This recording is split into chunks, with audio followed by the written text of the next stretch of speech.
Bonjour à toutes et à tous et bienvenue pour cette nouvelle vidéo hebdomadaire sur l'actualité des marchés.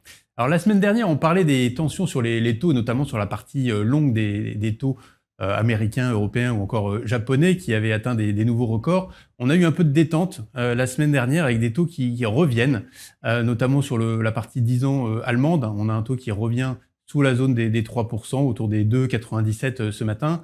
Donc un peu de détente de ce côté-là. Pareil côté États-Unis avec un 10 ans qui repasse en dessous des 4,50. Il avait touché 4,66 au plus haut au cours des dernières séances. Et côté japonais également un peu de détente. Alors toute cette détente vient essentiellement des attentes qu'on peut avoir côté résolution du conflit au Moyen-Orient et réouverture du détroit d'Ormuz.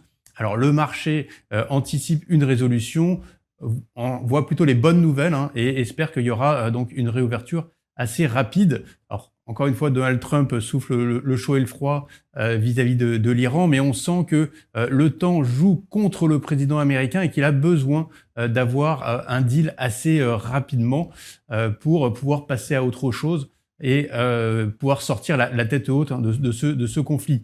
Alors on a le pétrole aussi qui retrace dans le même temps, qui est repassé en dessous le Brent est passé en dessous des $100 le baril. Donc ça permet de détendre un petit peu les marchés et de redonner un peu plus de confiance aux investisseurs. Alors une confiance qui est restée très forte sur les marchés actions et qui continue, qui perdure avec des marchés actions toujours en hausse, même des marchés européens qui ont tendance à rattraper un petit peu dans le mouvement haussier les marchés américains. Si on regarde l'Eurostoxx, l'indice européen, on est même au plus haut si on réintègre les dividendes, puisqu'on a eu à peu près un pic à 8% de performance depuis le début de l'année.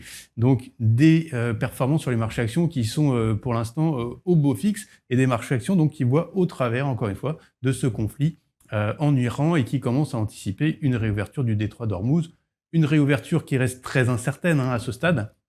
On a pu voir que quelques navires étaient passés par le détroit. Maintenant, ça reste assez difficile d'anticiper le flux, la trajectoire à venir en termes de réouverture de ce trafic.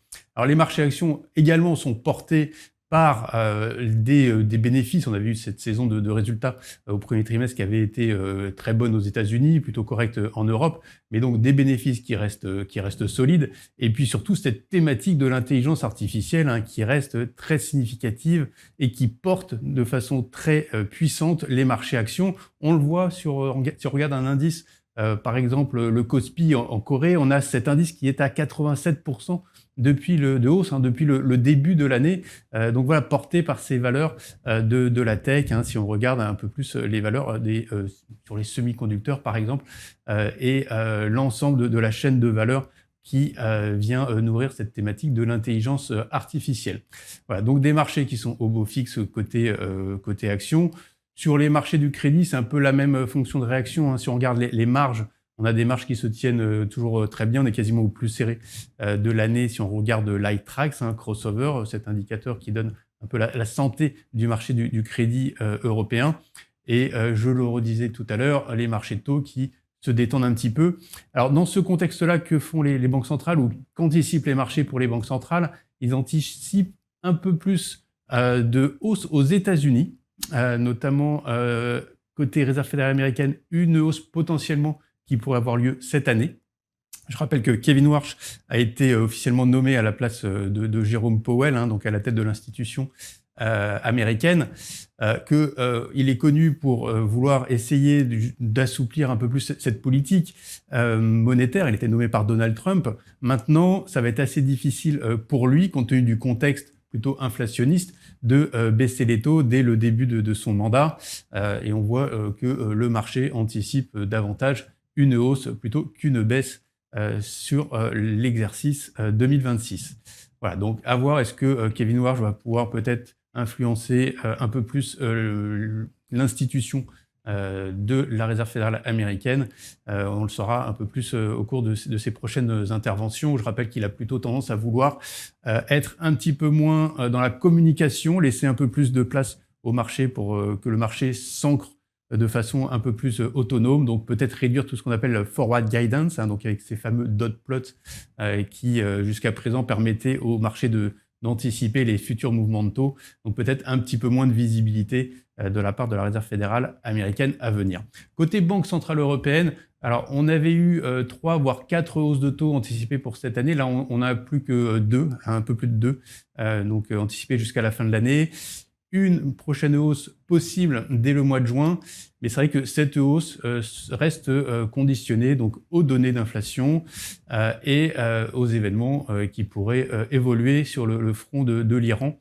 Côté inflation, je rappelle qu'on avait eu les données en zone euro pour le mois d'avril avec une inflation à 3% pour l'inflation totale et 2,2% pour l'inflation sous-jacente. Donc voilà, une inflation qui reste un petit peu au-dessus des cibles, de la cible de la Banque centrale européenne.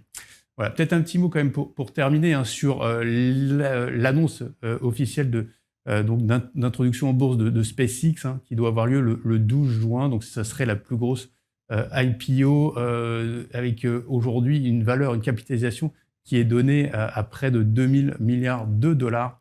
Donc c'est une IPO qui est très attendue, qui est très suivie et donc qui devrait avoir lieu le 12 juin. Donc les investisseurs se préparent à cette introduction en bourse, sachant que Anthropic et OpenAI également se préparent dans la foulée pour venir sur les marchés financiers.